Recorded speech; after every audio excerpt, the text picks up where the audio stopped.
Creo que puedes empezar, Mirta. Sí. Guille nos informa por el celular. Ah, ok. Bueno, buen día.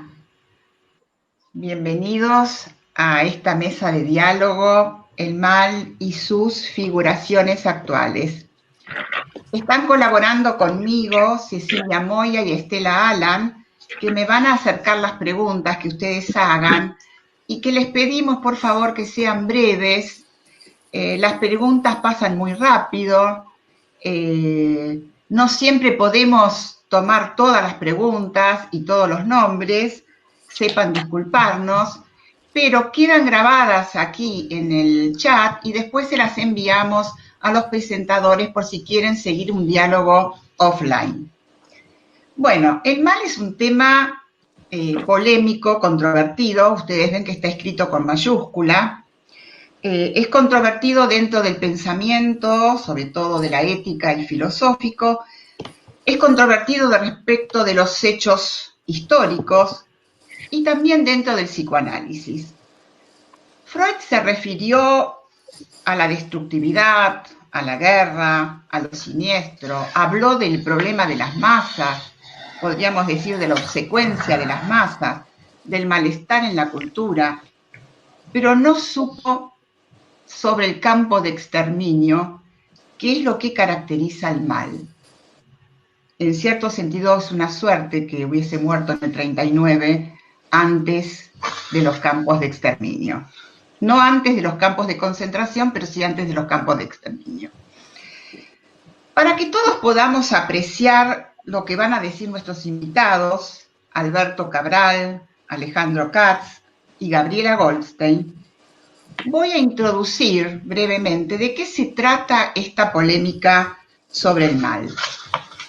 Tomemos la escena racista en la que muere George Floyd, que muestra a alguien que somete y mata, a otros que observan sin reaccionar, recordemos la famosa frase de Bertolt Brecht, muchos que acuerdan con el racismo y también la impunidad policial, y el mundo que grita su indignación y derriba estandartes como estatuas emblemáticas.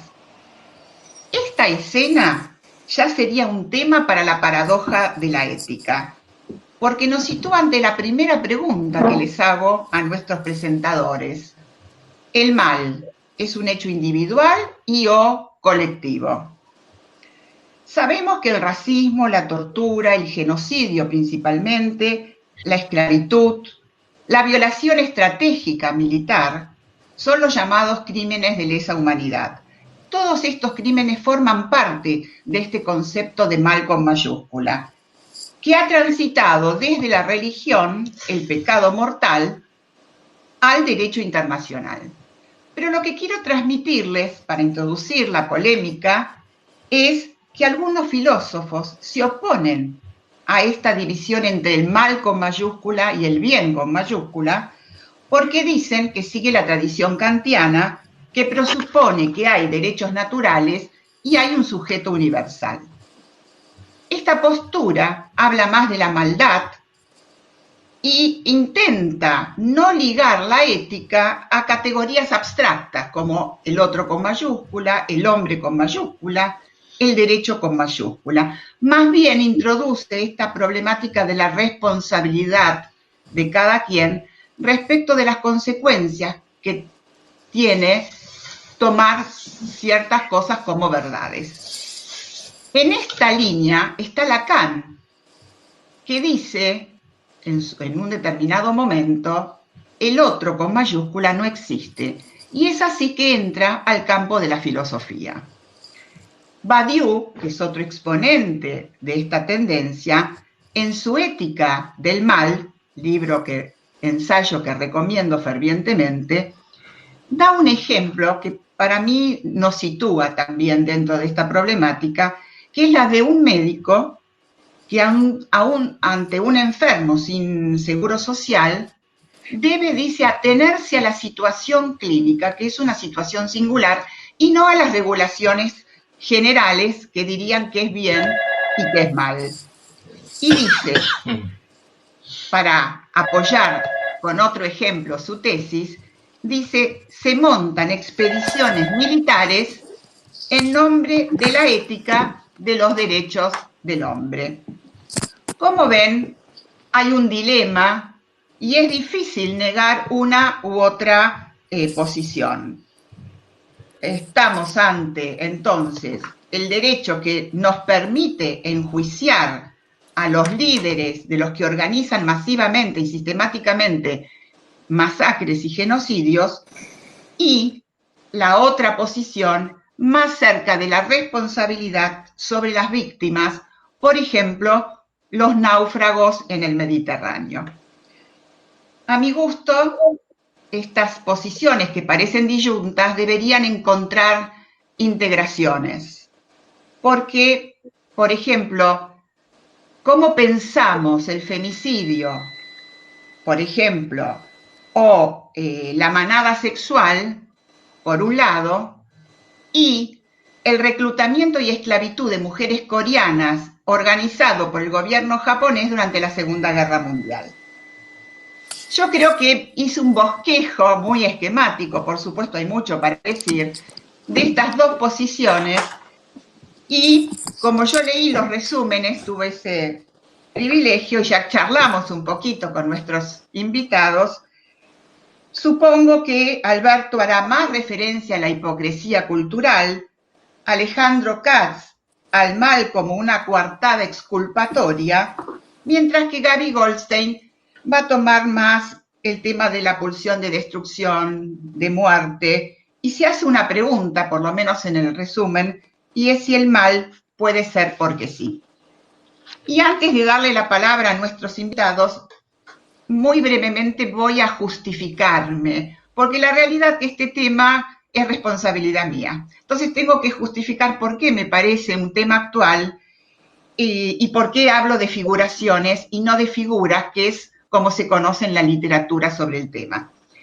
Primero, me parece actual porque hago una pregunta, que es también una pregunta a nuestros invitados, que tiene que ver si los líderes que no han protegido a sus poblaciones de la pandemia podrán ser juzgados bajo la categoría de masacre, que es otro de los términos que figuran en el derecho internacional. Ya se está hablando en algunos países de esta situación. Y el segundo tema por el cual me parece de suma actualidad esto, es porque me preocupa muy profundamente el uso banal y distorsionante de términos como estado concentracionario, gueto o guerra que se están utilizando y que a mi gusto pueden llevar al negacionismo de estas situaciones si realmente ocurriesen. Entonces, el virus puede ser letal, pero no tiene intención de exterminio y no todo lo que mata se puede incluir dentro de la categoría del mal con mayúscula y del mal con minúscula.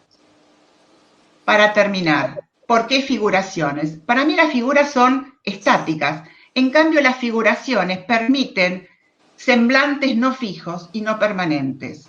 Un torturador llega a su casa, abraza a su hijo, es un buen padre de familia y, según Hannah Arendt, no es un perverso.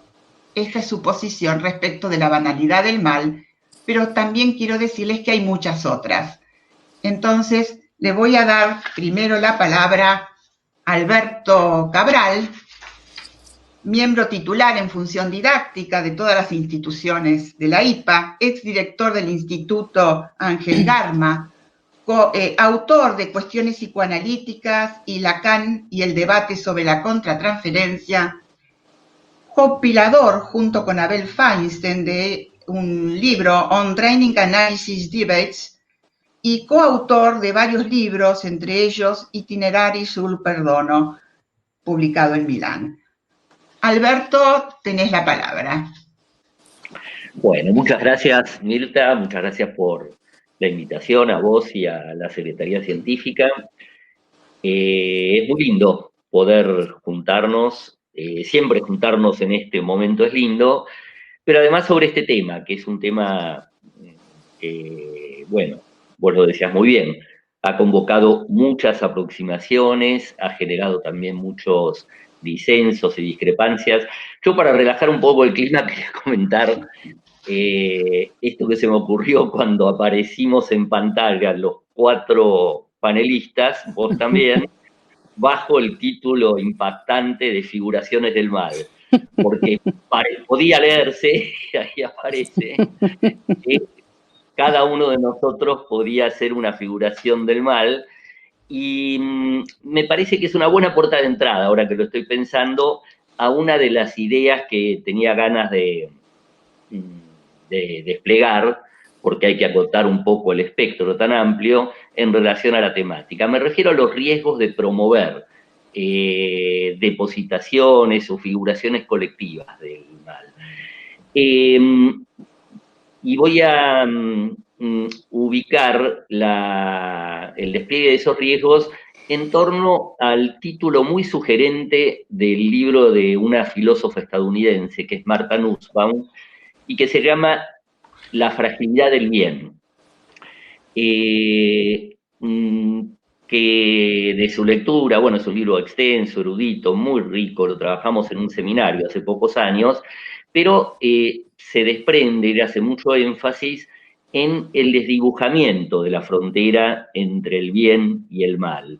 Un desdibujamiento que alienta cada vez más franqueamientos, incursiones del sujeto contemporáneo en ese territorio que la filosofía, la ética, la religión han conceptualizado como mal, que los analistas tendemos a abordar siguiendo la orientación freudiana por el lado de la pulsión de muerte y sus exteriorizaciones, también por el lado de las referencias al goce y las conceptualizaciones en torno al goce que hizo Lacan. Me parece que ese es un eje fuerte que me interesa tomar, y para hacerlo un poco menos pomposo, quería compartir con ustedes brevemente un texto de Guevara, de nuestros conflictivos años 70, me refiero a Nacha Guevara, calma, tiene una canción que hizo con Alberto Favero, que era en ese momento su marido, y que era la marcha contra el odio. Por ahí la tienen presente, la pueden buscar en YouTube, te las resumo muy brevemente. Empieza en un tono de candoroso, ingenuo, de canción infantil, constatando en forma consternada que en derredor cunde el odio y cunde la violencia.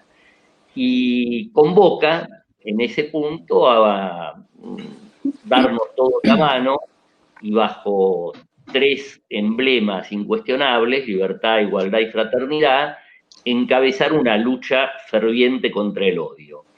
Y ahí empieza lo divertido del asunto, porque lo que inicialmente era una canción infantil empieza a adquirir, inclusive en la tonalidad de mezzosoprano de una Nacha en ese momento joven, un aire marcial cada vez más combativo, y entonces aparecen una serie de descripciones, porque no deja de ser una canción infantil, de cómo rodearemos al odio, cómo lo empujaremos, cómo lo escupiremos, cómo lo crucificaremos, cómo mientras se revuelve pidiendo clemencia le gritaremos muere, muere, muere. Y un detalle muy interesante, dice cómo nos regocijaremos viendo cómo sufre. Me parece muy interesante porque en ese registro Nacha y Favero captaron el goce, la satisfacción funcional que se puede dar y a la que está abierto todo combate contra el mal, sean cuales fueran las figuras ideales y los valores que aparezcan como convocantes, que llegados a ese punto de exacerbación, desnudan, para una mirada psicoanalítica, por supuesto, el carácter de racionalizaciones, de justificaciones morales para esa orgía pulsional en la que desembocan muchas veces los combates cada vez más ensañados contra depositaciones y figuraciones del mal. Extraer un primer elemento de esta evocación, y es que, a mi modo de ver, y me parece que es una línea muy freudiana, no hay ideal, no hay valor que per se, por sí mismo, pueda salvaguardar al sujeto, nos pueda salvaguardar a cada uno de nosotros de los riesgos de este deslizamiento, de los riesgos de incursionar decididamente en el territorio del mal, invocando ingenuamente, entre comillas, la referencia al bien.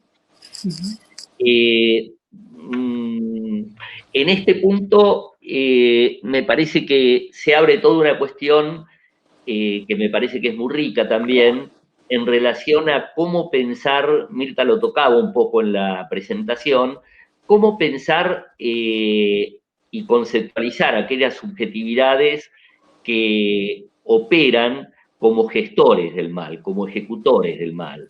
Hay una tradición que se reactiva cada vez que se actualiza un hecho que da testimonio de eso que Freud evocaba como la inclinación natural de los seres humanos a la crueldad y al mal, pero hay una aproximación que tiende a desalojar del campo del humano a estos gestores o ejecutores del mal. Hablando de bestialismo o ubicando la cuestión en una perspectiva psicopatológica que anuda este tipo de conductas a la categoría de la perversión. Me parece que, más que me parece, estoy convencido que la aproximación de Freud es muy distinta y que más bien cuando habla de la inclinación natural del ser humano a la crueldad y al mal, nos deja en la posición no tan cómoda de presuponer que es a otros a los que les está franqueado este tránsito, y más bien lo coloca como una disposición universal de la especie humana, yo diría de la condición neurótica. Y creo que ahí es donde cobra todo su valor y todo su alcance esa noción freudiana de hipocresía cultural, que de alguna manera podemos acoplar muy bien con este título sugerente de Martha Nussbaum, porque si existe una fragilidad del bien, es justamente porque las conductas buenas de los seres humanos, es lo que transmite Freud en De Guerra y Muerte, por ejemplo, suelen sostenerse en una represión más o menos exitosa de las conductas crueles, de los impulsos crueles. Pero aún una represión exitosa, todos sabemos que tiene un tercer tiempo y que está expuesta entonces a retornos más o menos abruptos, más o menos masivos, los retornos de goce del tercer tiempo de la represión, y que en ese punto funcionan democráticamente, diría yo, en el sentido de conceder a cada uno de nosotros el riesgo, la posibilidad de incursionar en ese territorio del mal. Yo creo que en ese punto adquiere un peso candente una pregunta que muchas veces los analistas nos planteamos en términos teóricos y adquiere un valor importante, convocante, no solamente en la clínica singular, que es la que transitamos todos los días, sino también en la clínica grande de la cultura. Me refiero a con qué resortes, con qué recursos contamos para contrarrestar la tendencia al derrape, vamos a decirlo así, en el sentido del deslizamiento a este territorio del mal, este territorio de la crueldad, etc. Me parece que la noción freudiana de hipocresía cultural y la referencia a la represión desnudan justamente la fragilidad de ese recurso. Me parece que estoy un poco sobre la hora, así que querría ubicar un punto que me parece que abre la puerta a otra perspectiva y que es una de las conclusiones, tipo sentencias, con las que Albert Camus cierra uno de los ensayos que integran sus reflexiones sobre lo absurdo.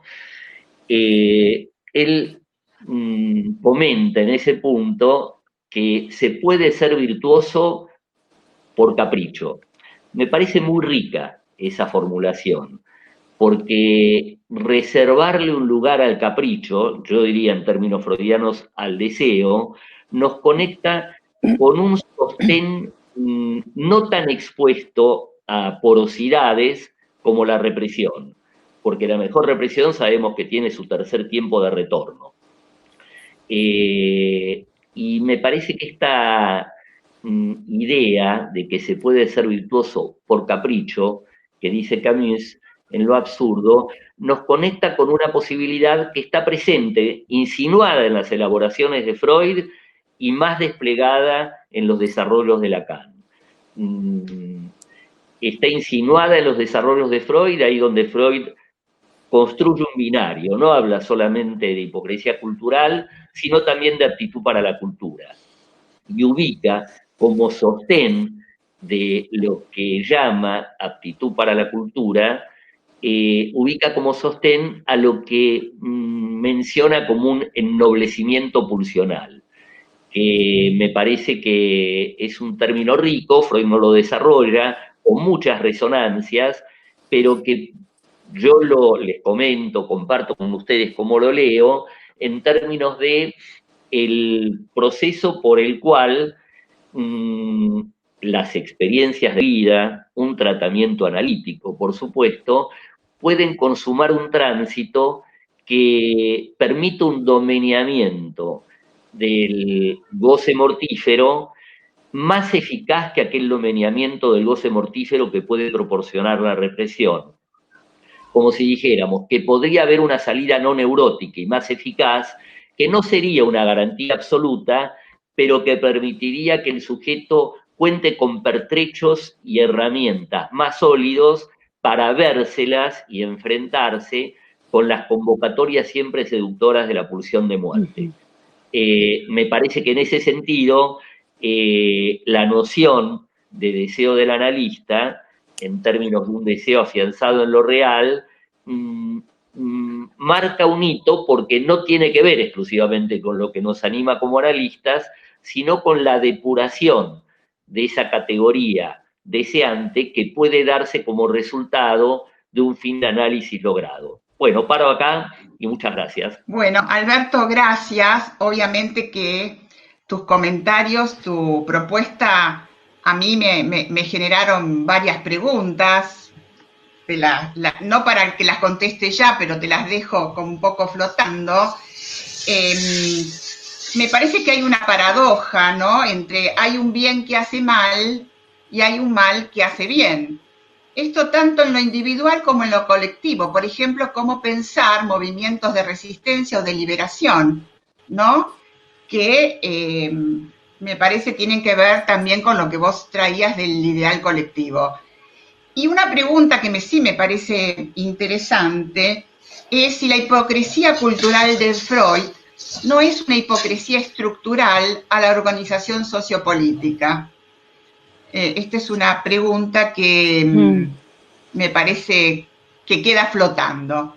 Bueno, ahora nuestro invitado, nuestro prestigioso Alejandro Katz, licenciado en Lengua y Literatura y en Administración, es traductor, analista político, editor y ensayista, fue editor del Fondo de Cultura Económica y director de la filial argentina, es profesor de varias universidades, asesor también editorial de la Universidad Nacional de Mar del Plata, columnista de varios diarios argentinos y del extranjero, y autor del Simulacro, Conversaciones con Luis Alberto Romero, La Argentina que duele.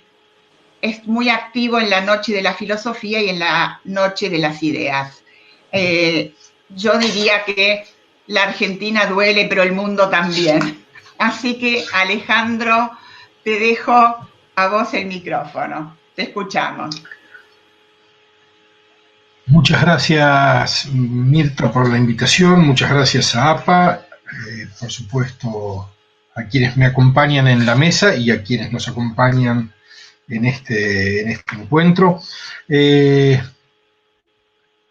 Yo no voy a hablar desde el psicoanálisis, aunque voy a confesar que yo mamé psicoanálisis, y eso es literal, porque mi madre me daba la teta entre paciente y paciente, con lo cual no me resultan desconocidos los intersticios de ese lenguaje ni de esa práctica, sobre decirlo.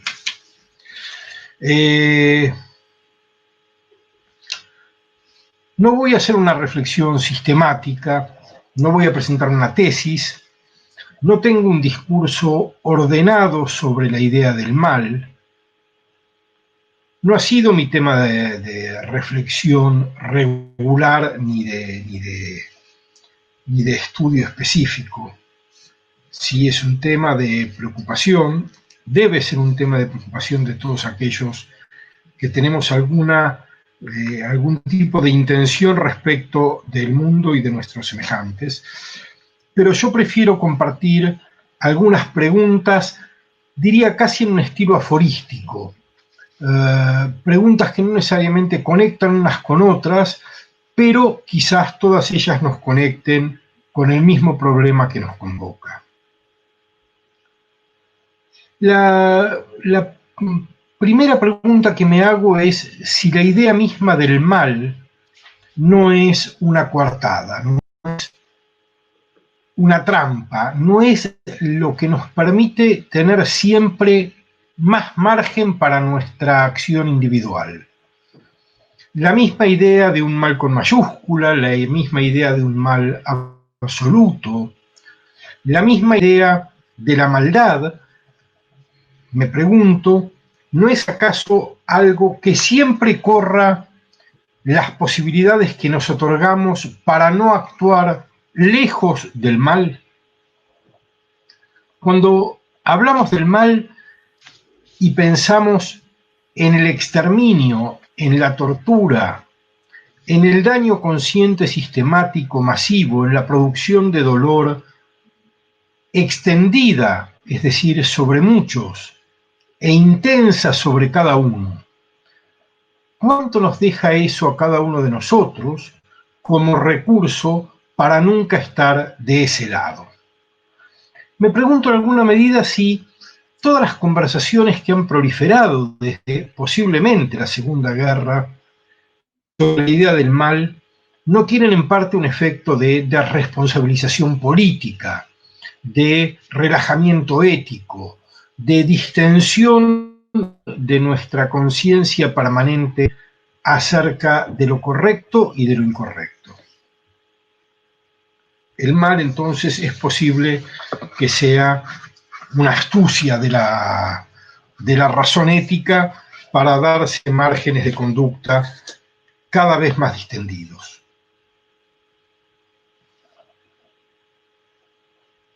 Job veía en el mal una palabra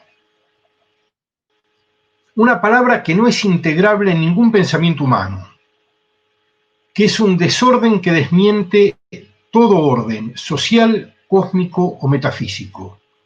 Es un exceso sobre el mundo y señala otro mundo. ¿Qué ocurre entonces con lo malo de nuestro mundo? Si el mal destruye, si el mal es algo que está fuera del nuestro, si el mal es algo que excede nuestro mundo. Segunda argucia.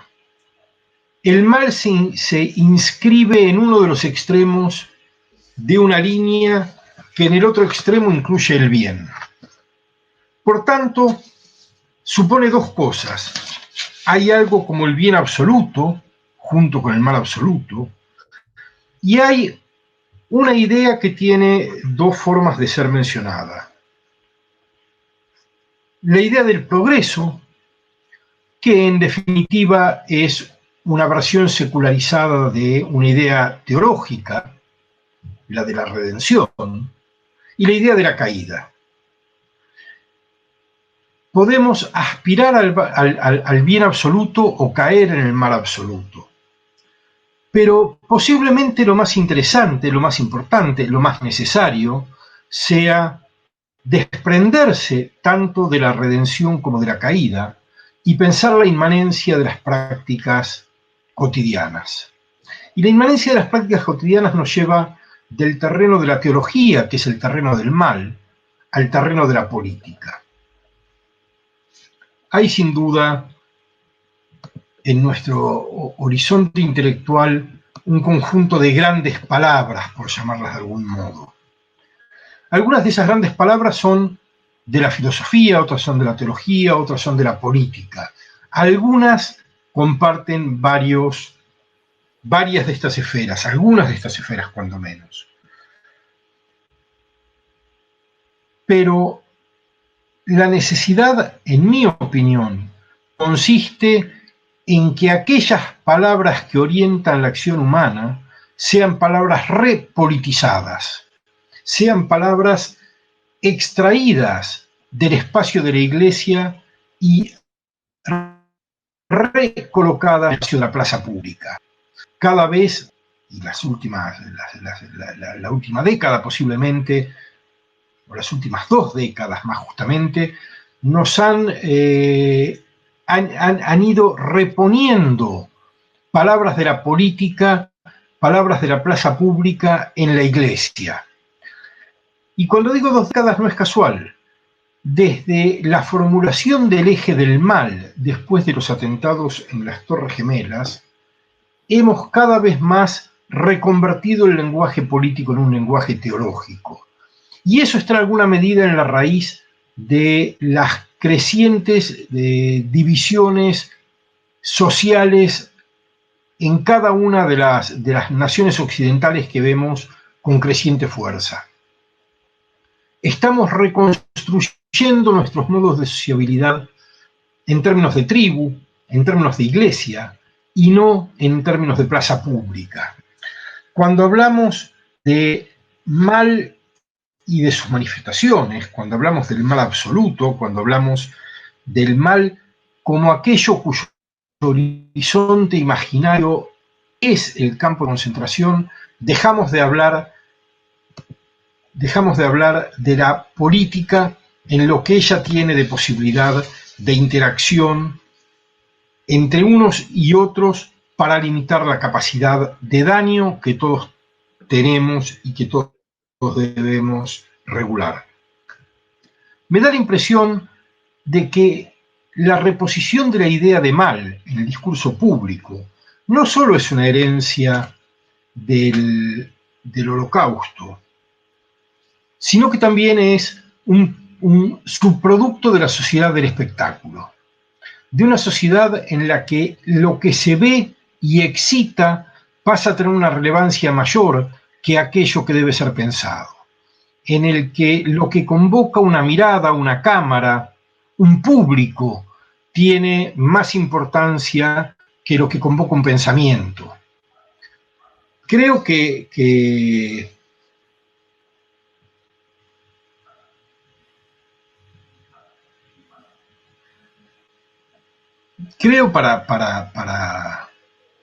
para ir lentamente sintetizando, o más que sintetizando, concluyendo, creo que tenemos que hacer un esfuerzo para que el mal vuelva a ser una preocupación o de la teología o de la filosofía, pero no ceder al impulso cada vez más extendido, más amplio, más intenso de convertir todo lo político en un problema moral. La moralización de la política afecta la capacidad de producción de lo político, afecta la capacidad de discusión sobre lo común, afecta la capacidad de tomar decisiones éticamente correctas y de sancionar decisiones éticamente incorrectas. La idea misma de mal, como la idea misma de bien absoluto, nos aleja de los problemas cotidianos de la construcción política. Yo creo que los problemas del mundo son problemas políticos. Los problemas del bien y del mal no son problemas del mundo, son problemas del pensamiento. Y, por supuesto, yo reivindico los problemas del pensamiento, pero creo que no deben ser confundidos con los problemas del mundo. Sé que estoy haciendo una división arbitraria, caprichosa y discutible, pero es la que me permite insistir en la necesidad de que nuestra responsabilidad para con los otros es una responsabilidad que tiene que ver con nuestras acciones y con nuestra capacidad, nuestra forma o nuestro deseo de incidir en la producción de un espacio común menos proclive al daño de las mayorías, menos proclive al daño de los débiles, menos proclive al daño de los vulnerables. Si pensamos que el daño es el campo de concentración, nos vamos a ir arrastrando en un mundo cada vez más injusto, cada vez más inequitativo, cada vez más desigual, cada vez más indigno de ser vivido, no solo por los que lo sufren, sino por todos nosotros. Y tengo el temor de que estamos en ese camino, de que las consecuencias de la crisis que vivimos van a llevar más aún hacia allá y que por tanto quizás no debamos hablar tanto del mal como de los modos de solucionar el daño que causamos. Gracias, Mirta. Volvemos. Bueno, muy interesante, bastante alineado con la postura de Alberto. Por supuesto que yo también me hice algunas preguntas, Alejandro. Primero me llamó la atención cuando dijiste nuestro mundo, pensé, nuestro mundo, ¿cuál será nuestro mundo, no? ¿A qué podemos circunscribir como nuestro mundo? Lo cual también es toda una paradoja. Me parece que están planteando la paradoja, el dilema que traía al principio, pero tengo una pregunta, Alejandro, y es la siguiente. Si nosotros destituimos el mal, por ejemplo, del derecho internacional, ¿no pensás que se acrecentaría, por ejemplo, el principio de no intervención de las naciones o la indiferencia social e individual? Lo dejo picando.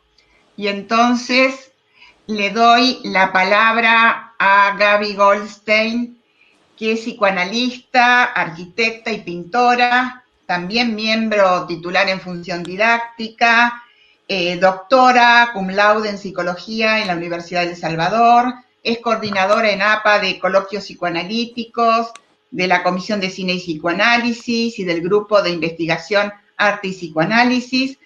También miembro del comité del board de Encuentros Latinoamericanos sobre Winnicott y autora del libro La experiencia estética, escrito sobre arte y psicoanálisis y otros que están por editarse. Gaby, te doy la palabra. Gracias, Mirta. No sé si me escuchan. Sí. ¿Se escucha? Hola, Mirta. Ahí está. Sí, te escuchamos sí. Perfecto. Bueno, muchísimas gracias, Mirta, Secretaría Científica, Comisión Directiva, toda APA y a los colegas de este panel. Es evidentemente un gran desafío hablar del mal y escuché, bueno, las presentaciones muy impactantes de los colegas. Yo creo que algo de todas las preguntas que surgieron va a aparecer de alguna manera en el texto que les voy a leer. Después iré más al punto sobre algunas afirmaciones y algunas preguntas específicas que surgen de las posiciones de los colegas. Figuraciones del mal. ¿Por qué en el mal hay algo increíble, difícil de figurarse, imaginarse, y sin embargo es tan visible y ejemplar como el asesinato de George Floyd? ¿Y por qué, en tanto psicoanalistas, estamos sujetos, como sujetos hablantes, sexuados, sociales, a la necesidad de saber lo que hace falta, que es ver lo malo, crudamente? El mal. ¿Cómo pensar el mal? La pregunta por el mal exige una especulación de diferentes niveles discursivos, como ya lo vimos en las exposiciones de todos, y no deja de ser suficiente siempre. En el mal están implicadas las problemáticas de la libertad, de la moral, del mal cometido, del mal sufrido, del obrar mal, el mal por tu propio bien, y lo escalofriante de la perversidad que recién nombraba Alejandro Katz, que es aquello que nos fascina del mal, nos deja en un estado de atracción y quizás sin poder seguir pensándolo. Para iniciar esto que considero casi un capítulo, porque es interminable y es siempre insuficiente hablar del mal, este capítulo que nos interroga, vemos que en su libro El mal, un libro reciente de Paul Ricoeur, propone un desafío sin parangón a la teología y a la filosofía, preguntándose de dónde viene el mal. Recorrido que obviamente no tomaré al pie de la letra porque mi fuerte es el psicoanálisis. Sin embargo, es interesante este recorrido profundo y exquisito sobre la complejidad del problema, en el que Ricoeur no deja de reconocer freudianamente, y lo cito, que el mal está inscripto en el corazón del sujeto humano, como sujeto de una ley o sujeto moral, es decir, en tanto hay conflicto con el superyo, con la ley y, bueno, lo sabemos, con la pulsión. En este punto de coincidencia, Freud es terminante al aislar esa instancia feroz en el corazón del hombre que es, como muchos han citado, Alberto lo dijo también, la inclinación innata del ser humano al mal, a la agresión, la destrucción y con ellas también a la crueldad. Esto lo dice Freud en El malestar en la cultura, todos lo sabemos. Esto es tan así, y aquí es donde empiezan, más que figuraciones, figuras. A mí me ayudó a pensar en algunas figuras, no tanto las de la foto tan simpática como el comentario que hizo Alberto, sino en otras figuras que voy a nombrar. Esto es tan así que no debería asombrarnos el relato de Rudolf Höss, comandante de Auschwitz, en una especie de autobiografía citada por Rudinesco, cuando dice, y les cito, dice Rudolf Höss, de acuerdo, que el gran público siga considerándome una bestia salvaje, un sádico cruel, el asesino de millones de seres humanos. Las masas no podrán hacerse una idea distinta del antiguo comandante de Auschwitz. Jamás comprenderán que yo tenía un corazón. Y esta verdad, que parece una ambigüedad o una paradoja o casi una burla, en realidad confirma su ominosa banalidad y la denuncia irreductible freudiana sobre la condición humana. Es difícil imaginar otro mal después de Auschwitz, significante que llena la imagen del mal y marca un paso inaugural en la historia occidental. Podemos decir que se lo tomó como modelo del mal moderno. Esto es de lo que hablaba un poco también Alejandro, porque expone el límite de lo limitado, puesto que el mundo moderno en ese entonces, al decir de Adorno, estaba agotado, no podía producir nada más bueno. Coincido en que el riesgo es tomar solo este mal como el único gran mal y no entender o no poder pensar en otras figuraciones, otras figuras. Y ese pequeño mal, ya que habíamos hablado entre nosotros del gran mal y el pequeño mal que comete cada ser humano con sus chismes, sus mentiras, la irradiación de la información política, de los fake news, bueno, de todo esto voy a hablar después. ¿Cómo entender algunas figuraciones del mal? Podemos pensar el mal, a mí me sirvió pensar un término para poder incluso entender una pregunta que se hace Mirta al principio, que es el carácter del mal en los campos de exterminio, ¿no? Me sirvió pensar la idea del mal en su carácter polimorfo y acercarnos a algunas figuraciones. Este polimorfismo es citado por Willy Baranger cuando ya hace muchos años investigaban e intentaban diferenciar la multiplicidad imaginaria de lo que él intentó organizar como la estructura perversa, en un estudio sobre la perversión y específicamente una figura muy interesante que es la del corruptor. El corruptor no es solamente Dolmancé de Sade, ¿verdad?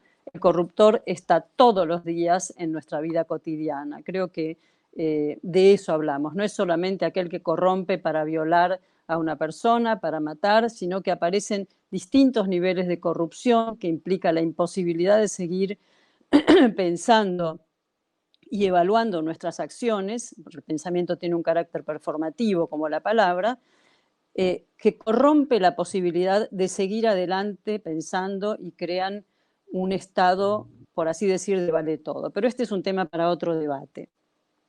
El carácter polimorfo de los malos, entre comillas, ya era reconocido por Aristóteles, al decir que, y cito a Aristóteles, cuando dice, el hombre bueno es siempre semejante a sí mismo.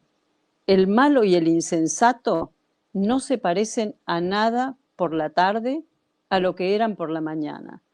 Esto que hoy en día nos ofrece muchos temas de debate, y más allá de las especulaciones de lo que implica la semejanza y el ser igual a uno mismo, lo que trata de figurar, y a mí me interesa, a mí me sirvió para entender cómo un oficial nazi, luego de una mañana de trabajo en el campo de exterminio y de pisotear a los judíos hasta que reventasen, regrese por la tarde a casa y como un buen padre de familia viva lo cotidiano de lo familiar, con una banalidad total.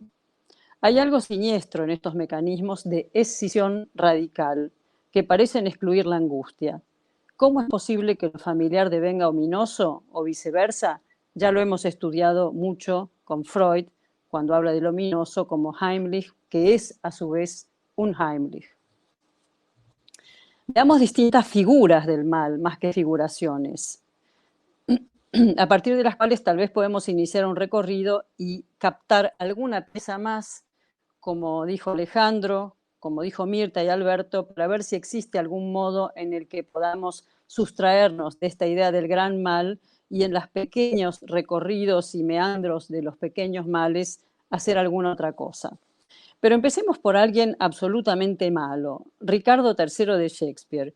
El mal resuena desde el monólogo inicial, no hay duda. Él dice deforme, inacabado, enviado antes de tiempo al mundo que respira, a medias terminado. Es uno de los tipos de carácter citados por Freud en las excepciones, del que no podemos dudar de su perversidad. Gloucester vibra, se excita, afirmando, obraré como un malvado, intrigaré, asesinaré y haré cuanto me venga en gana. Hay una fórmula desiderativa en él. La envidia y la venganza tienen algo que ver. Otra figura del mal más enigmática, y esto nos lleva un poco a lo que había comentado Alejandro Katz, es la de Macbeth. La corrupción inicial por efecto de los conjuros de las brujas, sin saber por qué, inicia el vértigo de la tragedia. No nos olvidamos que allí las brujas dicen el bien es mal y el mal es bien, y exponen así algo que está más allá del asesinato por poder. El sinsentido se desata la pulsión de muerte insensata, cae la investidura como en un tobogán y no hay tope. Allí como analistas podríamos decir que falló el otro como registro y el auxilio ajeno que deviene antes de la desinvestidura. En cambio, habíamos hablado de Macbeth, en cambio, la figura del asesino serial es casi increíble. Es un individuo, como lo dice Silverstein, al borde de lo humano, producto de una desorganización temprana del yo que resulta nuevamente de la idea de corrupción, siguiendo los estudios de Christopher Bolas. Se trata de un abuso, sin duda. La clave radica en una violación mental, en un estado de inocencia. En estos pseudosujetos, especies de muertos vivos, hay una agonía inconsciente que se transfigura al matar y ver morir a su víctima. En ese instante algo sienten, lo sienten en la carne angustiada del otro y allí proyectan su propia vulnerabilidad. Recordemos que Bolas dice que el asesino serial es un genocida. Y esto lo refiere a algo que puede darnos alguna pista sobre un estado mental que aquí ya no nos quedamos solamente en el genocida y en el asesino serial, sino en algo que todos conocemos. Bolas lo llamó el estado mental fascista. ¿Quién no escuchó hablar del enano fascista hace mucho que todos llevamos adentro, por supuesto? Ese estado mental lo que busca es simplificar la complejidad de la mente a favor de un tipo de ligazón en torno a signos ideológicos que vacían de sentido la polisemia del orden simbólico y logran concretizarla en una ideología, en la cual, cito a Bolas, los significantes pierden libertad y se congela el orden simbólico. En esta desemiosis, como dice Bolas, se detiene lo que nosotros como analistas conocemos que es fundamental para la dimensión de la subjetivación, que es la metáfora. Se detienen los procesos de metaforización. Bueno, esta manera de actuar de un modo simplificado hace que cuando Mussolini afirme nuestro programa es simple en 1932, está no solo exponiendo una ideología, sino que está sembrando las semillas del totalitarismo. Sin embargo, ninguna ideología es pura y pretende simplificar. Hace falta algo más que reúna todo en un punto, podríamos decir, de capitón. Por ejemplo, en este caso fue el antisemitismo. Bueno, pensar que es lo que impide cierta ideología y cierto modo de desemiosis de lo simbólico, sabemos los psicoanalistas que es un hecho revolucionario. Lo importante es poder seguir pensando. Y para nosotros tiene que ver con esa dimensión que podemos llamar terceridad, lo triádico, la separación de lo diádico. Roberto Espósito, un analista político, afirma que el elemento verdaderamente radical del mal, y lo cito, no es su efecto material, sino su esencia espiritual. Y dice que lo político en el mal es eso y es su exceso. Hoy, en nuestro mundo desarrollado, mundo contemporáneo, neoliberal, globalizado, hay un gran mal en la pandemia, el coronavirus. El mal es un enemigo invisible, pero que viene a coronar una vieja pandemia, el racismo en todas sus formas. No sé cuánto más tiempo. Ya te pasaste. Ok, bueno, seguimos después. Ok, muchas gracias, Gaby. Bueno, qué decir de lo tuyo me hizo acordar en este dilema que planteé al principio, que la dificultad de separar estas dos tendencias, podríamos decir, del pensamiento, ¿no? Por un lado, la plaza pública, por el otro lado, una superestructura, podríamos decir, como, por ejemplo, el derecho internacional. Entonces, me parece que te invitaría después, Gaby, a seguir un poco esta idea de la escisión, de lo serial, de la violación mental, que me parecen que tienen mucho que ver con tu postura desde el psicoanálisis. Bueno, me toca a mí ahora leer algunas de las preguntas que mandaron, que son muchas. Una pregunta es: así como hay un más allá del placer, hay un más allá del mal. ¿Cómo podemos pensar la relación del goce y el superyo en las figuraciones del mal hoy? Es cierto, Alberto, y parafraseando, la crueldad como disposición universal pone al mal en dimensión humana y al bien como un esfuerzo de trabajo impuesta al psiquismo. A causa de su trabazón con la destructividad natural. Esto lo dice Alejandra Maruco. La justicia por magno propia. ¿Qué vemos ante los hechos sociales? ¿Son injustos? ¿Hay un mal radical? Les quiero decir que en el chat hay mucha, yo diría como, se despertó mucha emotividad en relación a esto, ¿no? Esta fluctuación, podríamos decir, entre el mal con minúscula y el mal, porque obviamente tenemos podríamos decir, una ascendencia respecto del Holocausto que nos marca, y yo diría, se lo dije antes a nuestros invitados, a mí me parece que estamos en una generación bisagra. Yo me siento una generación muy marcada tanto por el Holocausto y la Segunda Guerra Mundial, como por los hechos en la Argentina. Yo no sé si las generaciones venideras van a tener un contacto tan directo, pero les quiero transmitir que se ha provocado en el chat una serie de tensión respecto de este tema. El mal es más propio como Maquiavelo que en Freud, que no sea política. Algunos dirán que no debe ser política. Bueno, ¿podríamos pensar la hipocresía cultural en lo imaginario? ¿Qué lugar para lo simbólico en el mal? Para Alberto, lo que él denomina ennoblecimiento, ¿es equivalente a la sublimación? Y otra pregunta, ¿cada época tiene su mal? Y alguien dice, el de Alejandro es un debate imprescindible. Bueno, hay millones de preguntas. Yo diría si alguno de ustedes ya tienen bastante para pensar, si quiere comenzar. Alberto, ¿querés comenzar? ¿Seguimos el orden nuevamente? ¿Qué les parece? Alberto.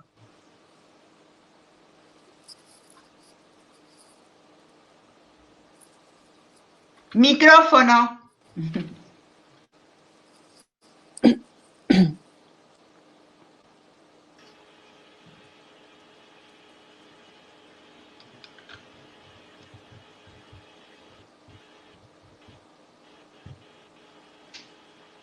Bueno, ahí está. Alberto, ¿estás? Ahora Alejandro está. Mira, Alberto empezó a hablar Alejandro. Quería hacer, aprovechando que Alberto no conectaba, solamente una pequeña reflexión. No estoy seguro de lo que voy a decir, pero me parece que cuando se pone en marcha un dispositivo jurídico, cuando digo un dispositivo jurídico quiero decir una reflexión jurídica y las consecuencias de esa reflexión. Por ejemplo, la formalización de una norma en el derecho internacional que habla de los delitos de lesa humanidad. Cuando esto ocurre, lo que estamos haciendo es convirtiendo aquello que para nosotros eran formas del mal en delitos. Y los delitos, como forma jurídica, cambian el espacio de la conversación en relación con ellos. Quiero decir, me parece que hay algo importante en poder reaccionar intelectualmente a una experiencia del mal absoluto, reconvirtiéndola en un hecho susceptible de un procedimiento institucionalizado de represión o de sanción. Lo digo porque me parece que hay en estas dos esferas, en estas dos grandes dimensiones de la experiencia del mal y la necesidad de interactuar con las conductas antiéticas o no éticas, entre esas dos esferas es posible construir dispositivos que nos permitan la acción para limitar los efectos del mal. Si no nos quedamos azorados, pasan cosas con las que no tenemos nada que hacer y seguirán pasando cosas con las que no tenemos nada que hacer. Me parece que la respuesta jurídica que implica un modo distinto de pensar el mal introduce una diferencia. Solo quería decir esto para vincular dos esferas que están de algún modo presentes pero distantes. Ok, bien, Alberto, ¿ya tenés micrófono? Sí, ahora creo que tengo micrófono. Bueno, me parece muy interesantes las dos exposiciones, no quiero decir la mía, así que me refiero exclusivamente. No seas modesto. La tuya también.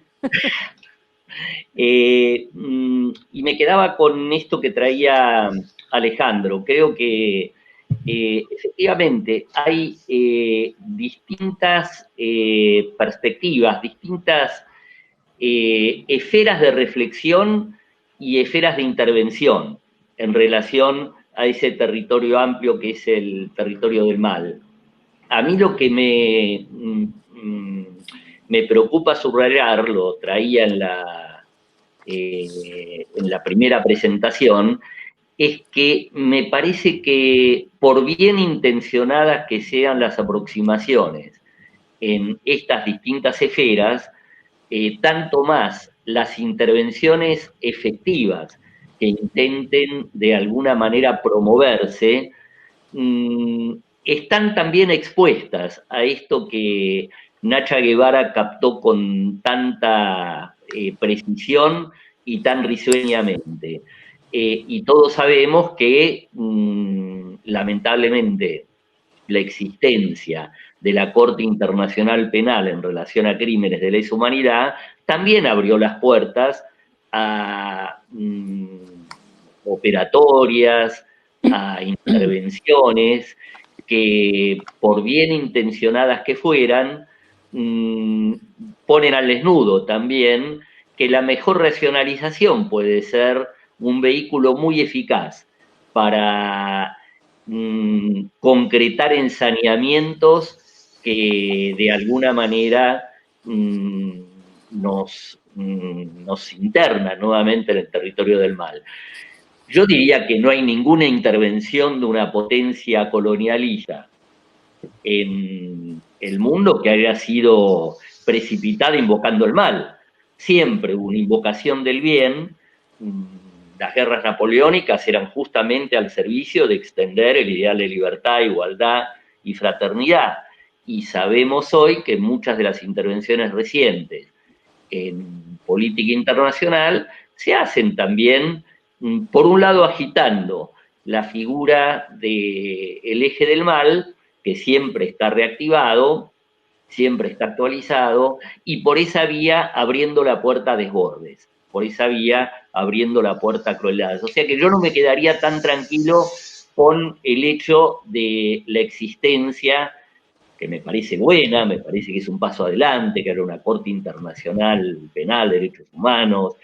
Todo eso me parece que son instancias más que interesantes, pero también no dejan de ser sintomáticas en el sentido de que si han surgido es porque han irrumpido dimensiones de exceso en la vida cotidiana en el siglo XX, en el siglo XXI, que han hecho necesario arbitrar esos recursos.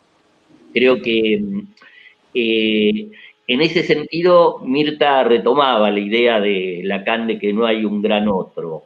Yo la traduciría en términos más coloquiales, pero que me parece que tienen que ver con la intuición que intentó formalizar Lacan, en el sentido de que no tenemos garantías, no tenemos salvaguardas institucionales, de jurisprudencia, que eviten los deslizamientos y las incursiones en el territorio del mal. En ese sentido, yo diría, con un poco de humor negro, ¿no?, que lo que traía Mirta, de que somos la última generación que operaría como bisagra en el sentido de haber asistido a dimensiones del mal como el holocausto, el exterminio, etcétera. Mi impresión es que lamentablemente el siglo XXI no le va a ahorrar a las nuevas generaciones nuevas experiencias que en su atrocidad cualitativamente van a estar íntimamente emparentadas, lamentablemente, con lo que ocurrió en la Shoah, y que la discusión en términos cuantitativos, Borges ya lo dijo, no afecta a la esencia del fenómeno. Borges, discutiendo en un momento si eran 30.000 los desaparecidos, decía que con que hubiera habido uno solo, ese uno solo condensaba la quinta esencia de maldad de la cual era potencialmente ejecutor el ser humano. Bueno, yo dejo por el momento aquí y... Bueno, me parece, Alberto, que introdujiste un tema, yo creo que lo mencioné de paso al principio, y es que a mí me parece que no hay hecho social que no tenga como bandera un ideal que considere la verdad. Qué sé yo, las cruzadas también, ¿no? Digo, toda la historia humana, ¿no?, embandera un ideal tomado como verdad absoluta y las consecuencias que eso tiene, digamos, para todos los seres humanos, ¿no? Y esto me parece que se enlaza con una pregunta del chat que dice si cada época tiene su mal. Me parece que estamos diciendo, no sé si ustedes concuerdan, que sí, que en cada época habrá seguramente algo que se llame exceso, si no queremos poner la palabra mal. Bueno, Gaby, ¿querés contestar y después leo más preguntas? Sí, yo quisiera retomar otro nivel de la cuestión del mal. Uno es a partir de algo que se pregunta Alberto, que trae en relación a si hay algún tipo de intervención efectiva en relación al mal, ¿no? Porque pareciera que hay una dimensión del mal compleja, que es este mundo del mal, ¿no? Del que estuvieron hablando ustedes. Yo también voy a hablar de eso, pero quisiera retomar, cuando Alberto vos hablaste de Nacha Guevara, yo pensé que ibas a hablar de un hermoso tema también que escribió con Favero, que es Somos mucho más que dos. Es quizás más romántico, pero también tiene que ver con cierta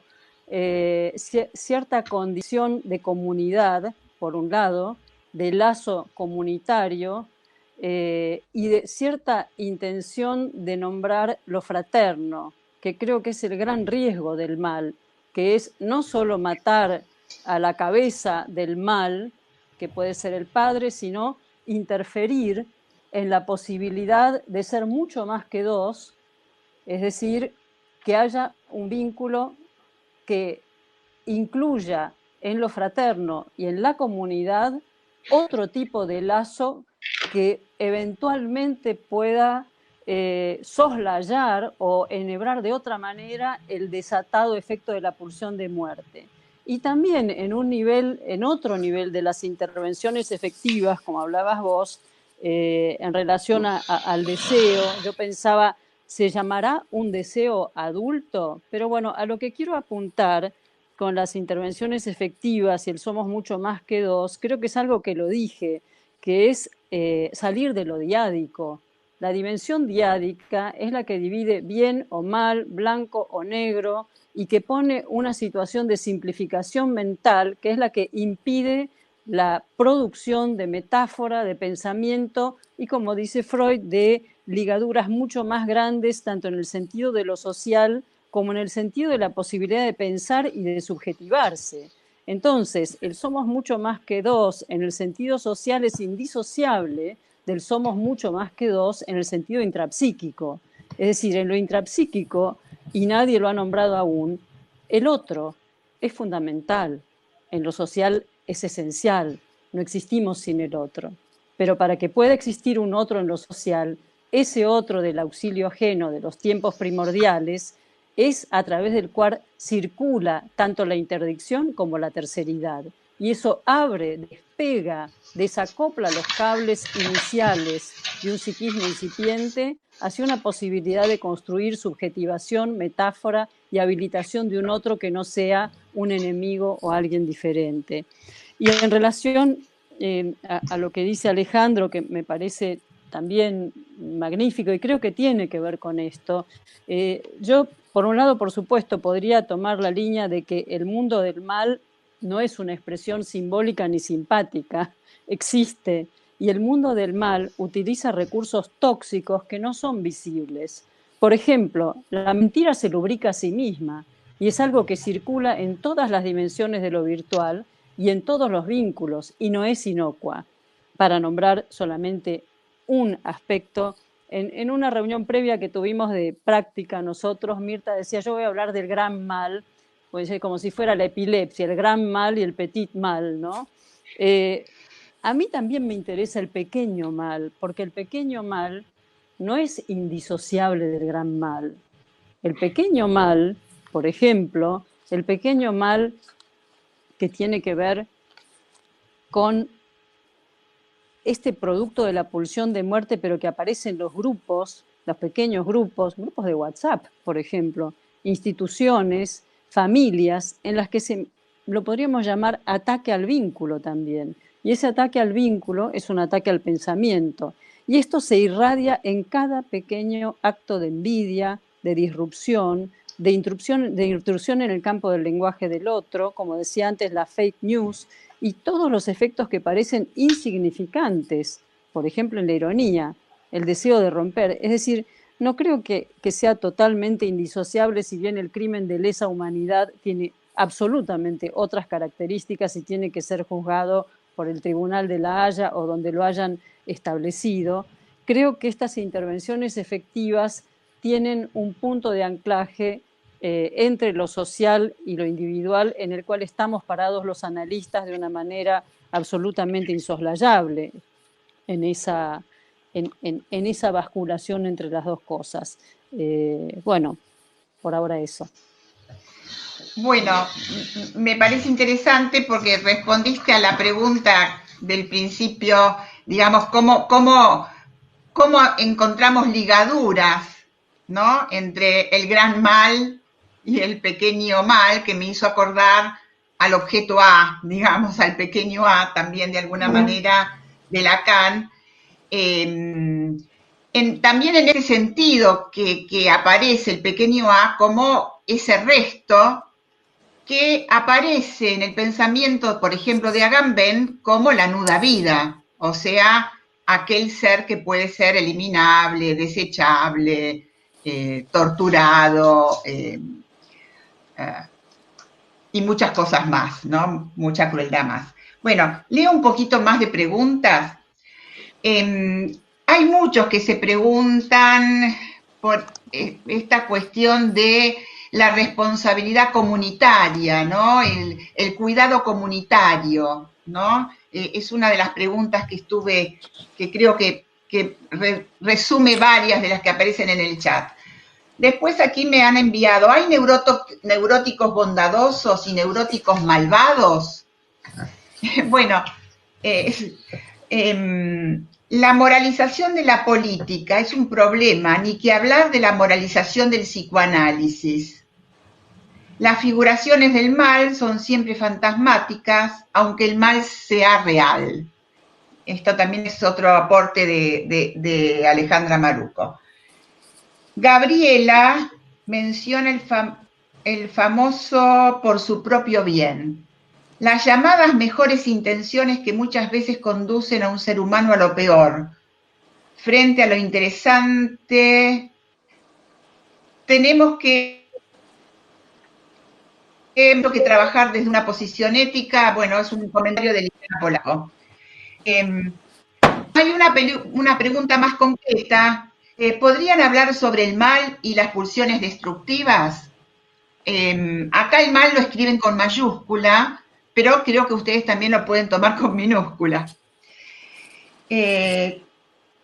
¿Cómo pensar las figuraciones del mal en la dirección de la cura? ¿No les parece que la crueldad es una de las formas del exceso? Cristina Salas. Creo que sí, que lo ha contestado, que sí, ¿no? ¿Es posible que las subjetividades imperantes en la actualidad se encuentren en relación directa de la expansión de la biopolítica? Muy interesante las reflexiones sobre Ricardo III y Macbeth, por las relaciones con el poder. Hay una pregunta sobre el mal y la dificultosa permeabilidad entre la libertad individual y los valores sociales. Yo creo que nuevamente apuntan a esto que estamos todo el tiempo trabajando, que es la paradoja, y me parece que la paradoja no tiene una única respuesta, una única solución. Quizá tengamos que seguir sosteniendo esta paradoja entre el mal y el mal, ¿no? ¿Qué le cabe como responsabilidad a los analistas? El tema de la pulsión de muerte y el sadismo y el goce del sufrimiento del otro. Bueno, les dejo esto, hay muchísimo más. Yo quisiera, Mirta, si me permitiese un comentario. Sí. De algún modo es un intento de responder a una pregunta que formularon y vos transmitiste acerca de si cada época tiene su mal. Yo quisiera hacer presente a un filósofo británico que me parece que es muy interesante, un tipo que se llama John Gray. Ha trabajado temas muy diversos, pero que tiene uno que le resulta particularmente atractivo por el modo en el que regresa a él desde diferentes perspectivas. John Gray es muy claro cuando habla de la inexistencia de progreso moral.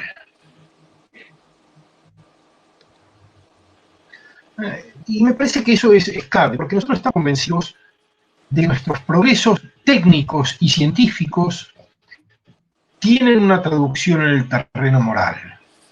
Estamos convencidos de que de algún modo hay un mejoramiento general de la condición humana y que podemos intentar seguir sosteniendo el esfuerzo de mejoramiento general de la condición humana. Y en mi opinión, eso tiene dos problemas. Un problema analítico. Es absolutamente incomprobable y por el contrario toda la evidencia indica que no hay progreso moral de la condición humana. Pero el segundo problema es una vez más político. La convicción o la seguridad de que sí lo hay nos lleva a desatender los riesgos de las conductas que suponemos que no podemos repetir y que una y otra vez repetimos a lo largo de la historia. Entonces, cada época tiene su mal. Yo diría, no sé si cada época tiene su mal, no sé si hay cualidades específicas del mal diferentes para cada época. Posiblemente lo que hay son formas de la presencia del mal particulares y no de la sustancia del mal. En la medida en que el efecto final, más allá de la forma, tiene que ver con el daño. Pero lo que sí creo es que nunca hay nada ganado en ese terreno y que por eso es importante restablecer todo el tiempo la dimensión política en la discusión filosófica, porque si no vamos a creer una y otra vez que hemos superado algo, que hemos avanzado en algo, que no somos capaces de volver a hacer lo que ya hemos hecho. Y me parece que no podemos estar desatentos a la evidencia acumulada de que una y otra vez podemos poner nuestras razones. Nuestra razón puede ser nuestra razón técnica, nuestra razón religiosa, nuestra razón política, al servicio de la producción de daño. Esto quería... Voy a hacer un comentario solo para poner un poquito de humor, pero en un intercambio con un amigo ayer me decía, estamos en un momento marxista, de triunfo del marxista, porque hemos llegado a la utopía de la sociedad sin clases. Las escuelas cerradas es la utopía de la sociedad sin clases. Y el otro dijo, es cierto, es la única utopía que no termina con sangre.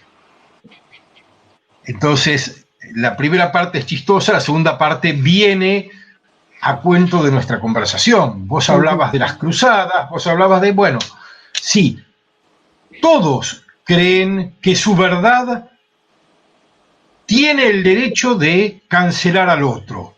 Entonces el problema es qué tipo de verdad estás construyendo.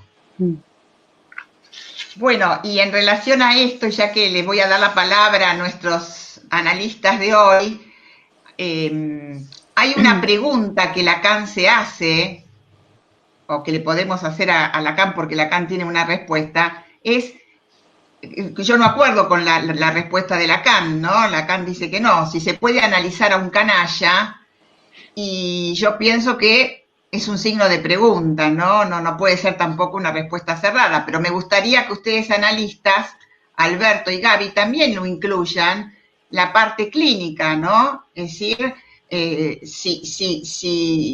si hablamos del mal con minúscula, ese mal con minúscula sí está en nuestros consultorios. Entonces, bueno, les doy la palabra primero a Alberto y después a Gaby. Bueno, muy de acuerdo con esta reflexión que traía Alejandro recién, ¿no es cierto? Porque es más, él evocaba a John Gray y la pregunta de si existe un progreso moral, inclusive podríamos ser más provocativos y preguntarnos si no estamos asistiendo a algo del orden de un retroceso en términos de aquellos ordenamientos éticos, aquellos ordenamientos morales que rigen el desenvolvimiento de los asuntos humanos. De hecho,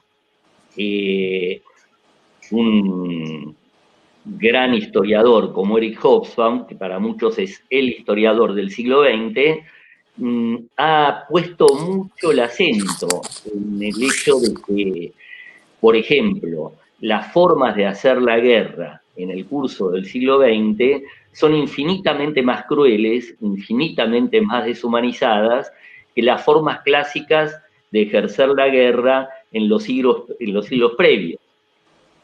Y es claro que la generalización de la tortura, las prácticas de exterminio a escala masiva, le dan una razón muy concluyente y bueno, como Hobsbawm es historiador, esgrime cifras, esgrime situaciones y dibuja un panorama muy convincente en ese sentido, que es coherente con observaciones de Freud, que es coherente con observaciones de Lacan.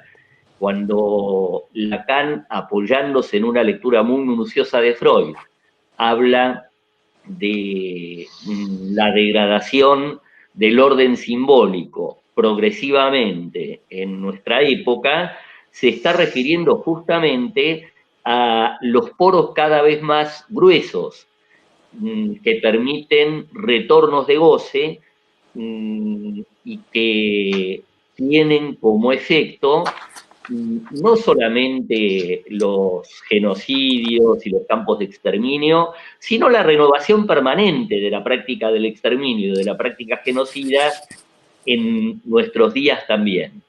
O sea que me parece que ahí yo me acuerdo totalmente con esta observación que hacía Alejandro, y me parece que es una observación que por otro lado nos coloca a todos, o nos puede colocar a todos en una posición éticamente más responsable respecto de qué es lo que podemos hacer desde nuestra pequeña esfera de influencia a los efectos de, digamos, no necesariamente contrarrestar, pero al menos no sumarnos a esta vertiente en torno a la cual parece dibujarse buena parte de el deterioro de los principios morales que rigen las relaciones entre los hombres. Es una formulación de Hobsbawm, justamente la que estoy parafraseando.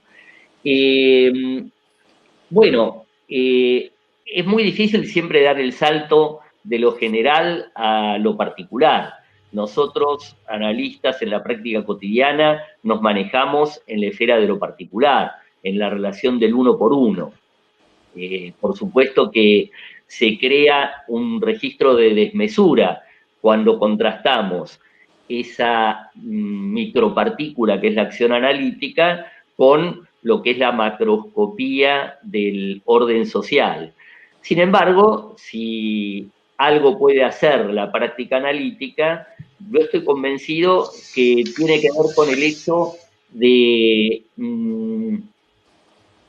por la vía de la eficacia de la cura, introducir efectos de mayor consistencia de eticidad en el sujeto. Y eso me parece que no es un pequeño detalle, me parece que en términos no de macropolíticas, pero sí de promover modalidades de un lazo social más despojado de todas las figuraciones de goce que tienden a impregnar el lazo social contemporáneo, me parece que es un aporte no desdeñable. De la misma manera que me parece que es un aporte no desdeñable el hecho de colaborar en la construcción de una mirada sobre lo social, sobre lo cultural, sobre lo político, sobre lo jurídico, que descrea un poco de las grandes formulaciones. Descreer un poco de las grandes formulaciones nos puede dejar más advertidos de este fenómeno en el que yo quería insistir en mi exposición del inicio, que aún las mejores y más bondadosas formulaciones no quedan al resguardo de la posibilidad de convertirse en heraldos de conductas que desde la ética ubicamos como el mal, que desde el pensamiento jurídico podemos ubicar de determinadas o de tales maneras, pero me parece que este esfuerzo por poner el acento en la microscopía de los vínculos interhumanos, que es lo que propone la práctica analítica, tiene esta ventaja de descreer un poco de la eficacia y de la cobertura que podrían proporcionar las grandes referencias, las grandes figuraciones del bien. Paro acá. Bueno, acá en Facebook nos dicen que quieren más clínica. Claro, y hay una pregunta que es si se puede abordar con éxito la crueldad en un análisis. Es una pregunta que me parece que se dirige directamente a la clínica y a la posición de cada uno, cada analista respecto, digamos, de lo que yo traía hace un rato sobre la canallada. Y otra pregunta sobre la responsabilidad de la pulsión. Y aquí yo también quisiera hacer un aporte también clínico. La pulsión piensa, actúa, ¿cómo lo ven? ¿No? Porque cuando se dice la responsabilidad de la pulsión, se le otorga a la pulsión una entidad y deja de ser un concepto. ¿Ustedes lo piensan así? ¿Cómo lo pensarían? Bueno, estas son preguntas más clínicas para los analistas, Alberto y Gaby, ¿no? Bueno, yo también es complejo hacer este enlace, como dice Alberto, entre la dimensión del mundo, de lo social, pero a su vez es indisociable. Yo creo que lo que uno puede trabajar, me da la impresión de que el canalla en sí mismo no llega al consultorio, al menos por una consulta sobre su canallez, a lo sumo porque le fallaron los recursos y porque la angustia pasó de un nivel de lo que puede encuadrar dentro de sus mecanismos psicopáticos, defensivos o como los querramos llamar, para poder sostener esa dimensión, pero no para interrogarse más allá de eso. Una vez que ese nivel de angustia se proyecta, se estabiliza o lo que sea, lo que él logra hacer, vuelve a lo de siempre. Ahora, por supuesto, esta es una generalización. Hay otro tipo de personalidades en las que tienen rasgos canallas o psicopáticos que sí son accesibles al análisis. Entonces, yo quería decir una cosa en relación a que el mundo va mal y que hay restos tóxicos permanentes de todos los diálogos, de todo lo que nos expresan los medios, de todo lo que aparece como los grandes discursos, que son indigestos, que son indigeribles, y que eso también es parte de nuestro trabajo analítico en relación a lo social y de hacer procesables de alguna manera aquello que es de un orden improcesable. Ahora, me parece que acá hay algo importante que yo quiero decir. Hemos hablado mucho de la pulsión, sin duda, es algo irreductible. Quizás el gran ausente es el otro, el objeto, ¿no? Quiero decir que cuando hablamos de la clínica hay una dimensión muy, muy, muy temprana en la posibilidad de constituir algo más allá del mal, en la que tiene lugar el otro que hace algo o no hace algo en relación, o qué hace en relación a la dimensión pulsional. El otro está, el otro desaparece, el otro se cae, el otro significa, como dice Freud mucho más adelante en el malestar en la cultura. Hace falta el auxilio ajeno para discernir lo bueno de lo malo. Esto lo dice en el malestar en la cultura. Es decir, que la dimensión del otro, no solo como un otro extraño que se divide muy tempranamente, me aparece un rayo de sol que no puedo evitar.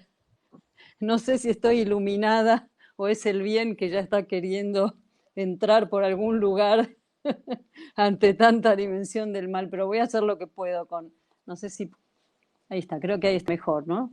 Guillermo, ahí está mejor. la iluminación. Entonces, me parece que acá hay algo muy, muy, muy significativo, que es el lugar que ocupa el otro en esta posibilidad de la construcción de lo esencial, que lo voy a decir de esta manera.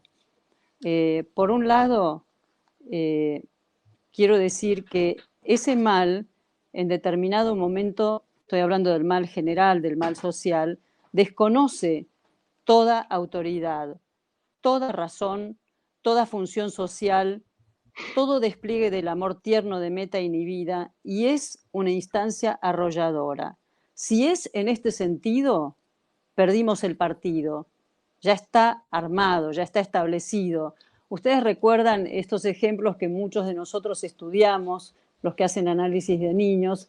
Hay, cuando vemos ese niño que despieza un animalito o que lo mata tempranamente, ¿no? Atraviesa un nivel tempranamente de crueldad que no todos los niños hacen.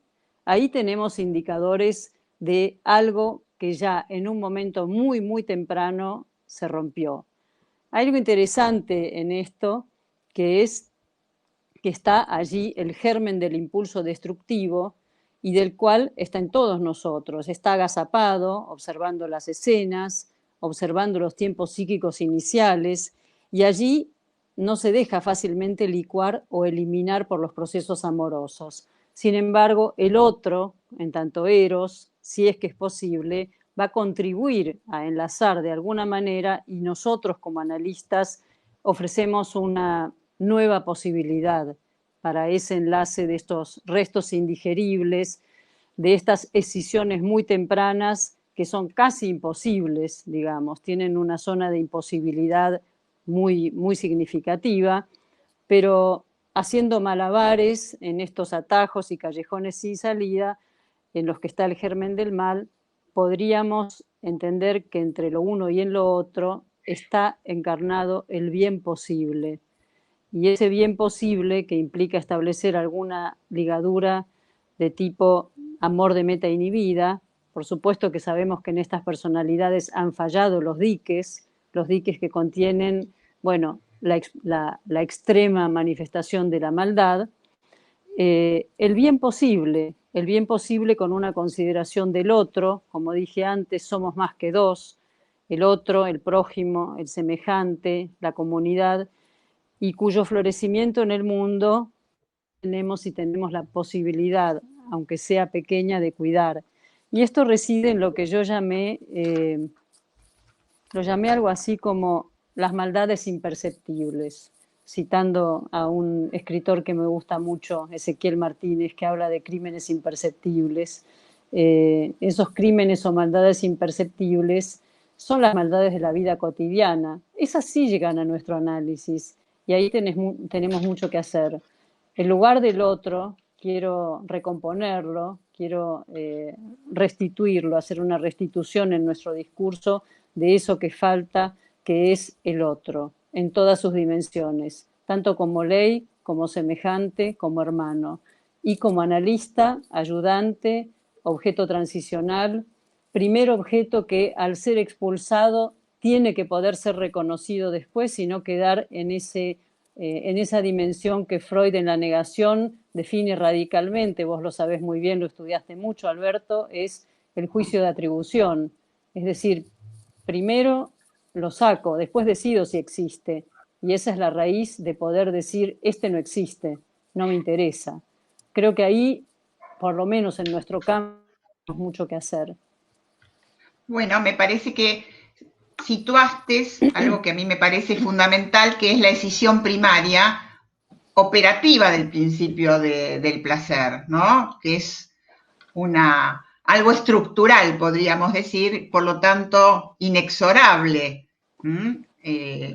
Bueno, hay muchas preguntas. ¿Tendríamos que pensar clínicamente en las semillas del mal?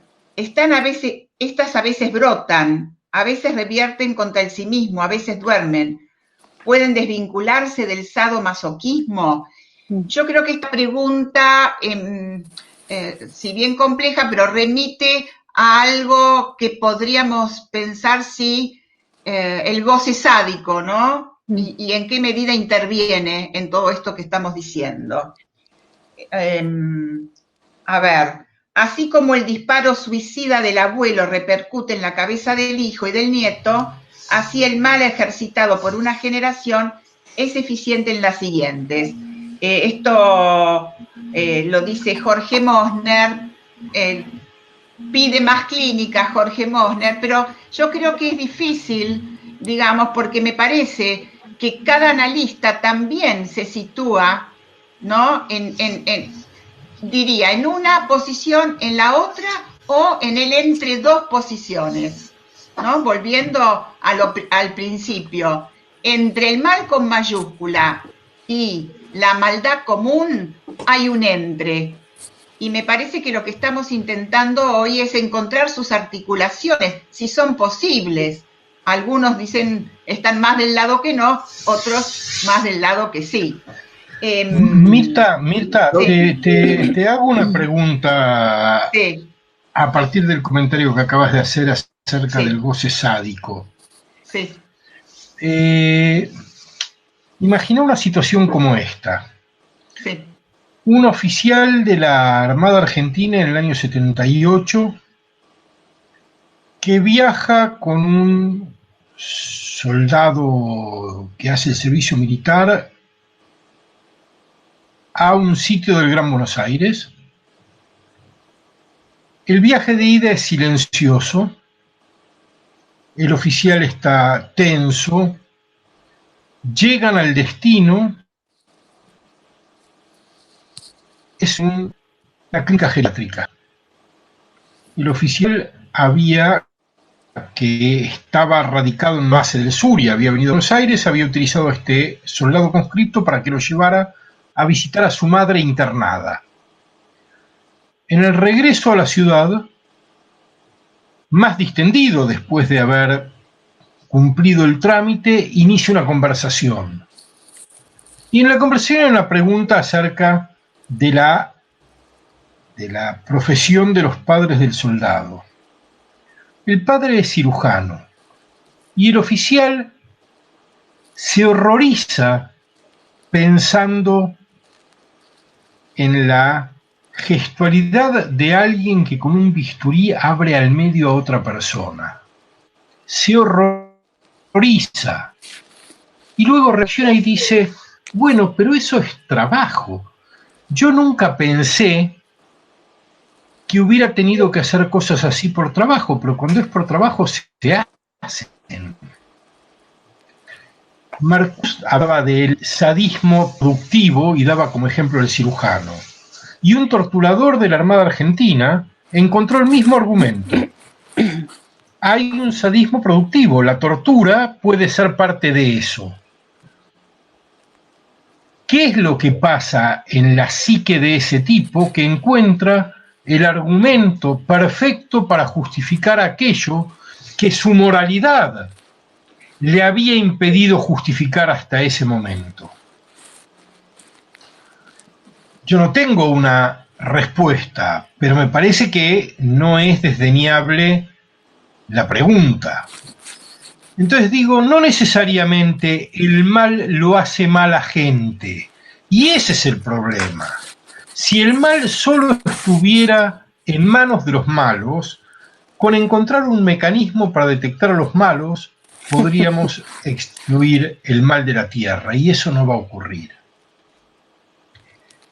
Bueno, ¿quieren hacer un cierre? Tenemos 5 minutos, podemos hacer un cierre. Sí, en todo caso retomo por este lado, totalmente de acuerdo con esta reflexión que introducía Alejandro. Me parece que justamente el desafío de estos abordajes, si queremos atravesar una dimensión de moralina y de buena conciencia, es asumir esta constatación freudiana. No se necesita ser freudiano para eso, pero asumir que la inclinación al mal es algo que nos habita, es algo que nos atraviesa. No es algo que sea patrimonio de las hordas de las SS, no es algo que sea patrimonio de las hordas de las SA, sino que es algo que, con matices, por supuesto, pero que forma parte de la cajita de herramientas, voy a decir así, que nos caracteriza como humanos.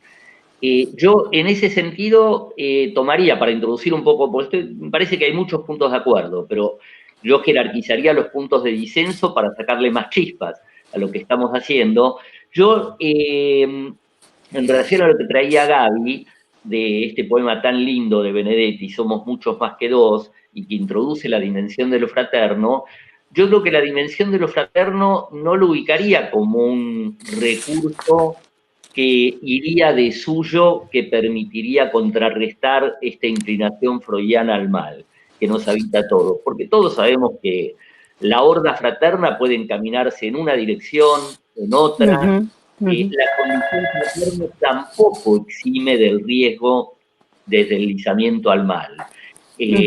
La patota es una forma, la barra brava es una forma del vínculo fraterno, y entonces no, me parece que no se trata tanto de la cuestión fraterna, sino del deslizamiento siempre abierto a la seducción que ejerce y a la convocatoria que ejerce ese registro del mal, si nos queremos poner en éticos, en religiosos o en filósofos, o ese registro tan emparentado con la pulsión de muerte, con el goce, si queremos pisar fuerte en el terreno analítico. En ese sentido, yo me parece que es útil esa pregunta también, de si se puede abordar la crueldad en el curso de un tratamiento analítico. Puede parecer ingenua, pero me parece que nos restituye a lo que es la esfera de incumbencia propia del discurso analítico y de la práctica analítica. Y yo diría que sí, pero con una aclaración fuerte, y es que no abordamos la crueldad de frente y en la perspectiva moralista de erradicarla, sino que el trabajo de elaboración sobre la inclinación a la crueldad, el trabajo de elaboración del sadismo, forma parte de los beneficios secundarios que produce la cura analítica, que no se propone prioritariamente hacer del analizado una buena persona, pero que, indudablemente, si es una cura analítica eficaz, por el lado de la elaboración que permite de la historia edípica de cada quien, permite despojar de carga edípica, al menos en parte, nunca totalmente, esa inclinación que Freud ubicaba como inclinación a la crueldad, inclinación a la maldad. Como si dijéramos que algo o mucho puede hacer la cura analítica en el camino de despojar de un acento edípico y fratricida a esa, despojar de montantes de goce edípico, montantes de goce parricida, montantes de goce fratricida, esa inclinación que Freud ubicaba como innata a la maldad, a la crueldad. Contribuir a una buena elaboración de la problemática edípica, en ese punto podemos decir que lima, que esmerila la carga edípica que funciona y opera siempre como un promotor, como un catalizador de este territorio que Freud ubicaba alrededor de la inclinación a la crueldad. Y me parece que en esa línea yo entendería esta evocación freudiana del ennoblecimiento pulsional, que ubica como contrapunto a la hipocresía cultural. Es muy fuerte, me parece que da para mucho esa formulación freudiana, porque pone el acento no tanto en la edificación de diques morales más sólidos, que efectivamente es también un saldo de una cura analítica eficaz, sino que apunta a aquello que la cura analítica puede producir, aquello que la cura analítica puede operar, en lo que él ubica como la inclinación pulsional del sujeto. No es una apuesta pequeña, pero a mi modo de ver, cuando Lacan desarrolla sus elaboraciones en torno a los efectos de una cura eficaz en el campo del deseo, está avanzando en ese camino que abrió Freud al poner al menos el título y clavar la pica en Flandes con esta noción de ennoblecimiento pulsional que opera como un binario interesante para oponer a la hipocresía cultural. Alberto. Bueno, da para ya mucho está. más. Bueno, me parece que estamos cerrando esta actividad. No sé si alguno quiere decir Mirta, alguna palabrita más. Una cosa. Yo también quería yo decir algo. quería agradecer, sí, ahora les doy la palabra. En principio quería agradecerle a Alejandro. Alejandro está haciendo grupos de reflexión sobre estas temáticas, así que cualquier cosa, el que está interesado se comunica conmigo. Y bueno, les pido que hagan un cierre pequeño. Yo como cierre y como agradecimiento les diría que me acordé de la última frase del cuento Ante la ley de Kafka, donde el guardián le dice, esta entrada es solo para ti. Y entonces, para cerrar, ya no voy a hablar más, los voy a dejar a ustedes que cierren, dejo una pregunta abierta.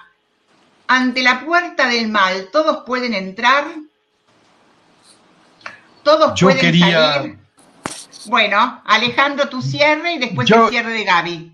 Yo quería solo la frase y agradezco tu referencia a Kafka porque me permite amplificar lo que quería decir. Después de mis reflexiones a lo largo de este encuentro, que les agradezco inmensamente, solo quiero decir, siempre es posible decir no. Siempre queda ese lugar en el cual uno puede rechazar, negar y repudiar la crueldad, el daño y la producción de mal. Siempre es posible. Gracias. Gaby, tu cierre. Bueno, es muy difícil decir algo después de lo que dijo Alejandro porque estoy totalmente de acuerdo. Yo creo que la dimensión de... Sí, es indudable que hay una raíz del mal, como la describí un poco poéticamente, en el corazón tanto del genocida como en el corazón de la pulsión, que es irreductible.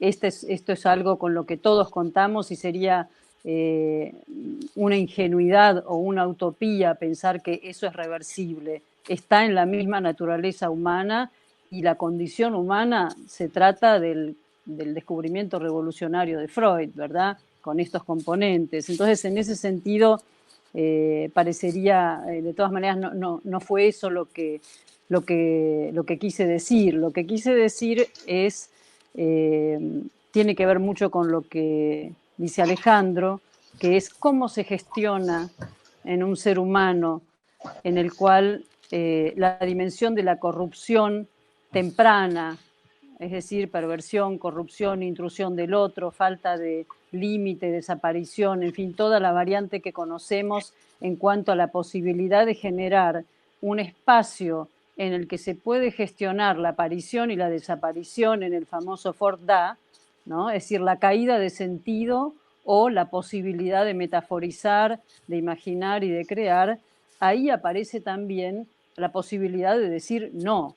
Para decir no hay que poder afirmarse en algo. Y para poder afirmarse hay una construcción que el sujeto necesita hacer para que no se trate de un no radical a la manera de sí o no. Es un no decidido, es un no que evalúa, que sopesa, que puede pensar. Entonces, en ese sentido, por supuesto que estoy de acuerdo en lo irreductible de cierta dimensión pulsional. Aún así, cuando hablo del tercero en la canción de Nacha Guevara, estoy hablando de la terceridad, es decir, de que siempre esté presente algo que intervenga en lo diádico, que se llama interdicción, ley, lo simbólico, y que a partir de esa conjugación circule cierta dimensión posible de lazo que va enhebrando eros y tánatos, por supuesto. No es solamente la pulsión erótica la que enhebra, se van enhebrando los dos, y que en ese contexto de complejidad y de dificultad sea posible algo muy, muy difícil, que lo dijo muy bien Alejandro, que es una dimensión del deseo que implica la elección, la posibilidad de elegir decir no. Eso parece muy simple, pero no lo es. Estamos permanentemente sujetos a tensiones, a seducciones, a pequeñas maldades, como lo llama, lo Y al dice Guillermo miedo, Martínez, al Gaby, miedo, y al miedo, por favor, porque exacto, me al parece miedo que hoy lo que dejamos de lado es el miedo, que es condición fundamental. humana, para bien y para mal, ¿no? Condición humana, el miedo. Quiero agradecerles profundamente a los tres el esfuerzo que hicieron y también disculparme nuevamente con todos aquellos que hicieron preguntas y que no hemos leído o no hemos mencionado, pero que privilegiamos la discusión, el debate y el diálogo. Muchas gracias y nos vemos el martes próximo en este mismo horario. Seguimos con nuestra actividad científica. Buen día, buena semana, hasta la próxima. Muchas gracias. Chau. Gracias, chao.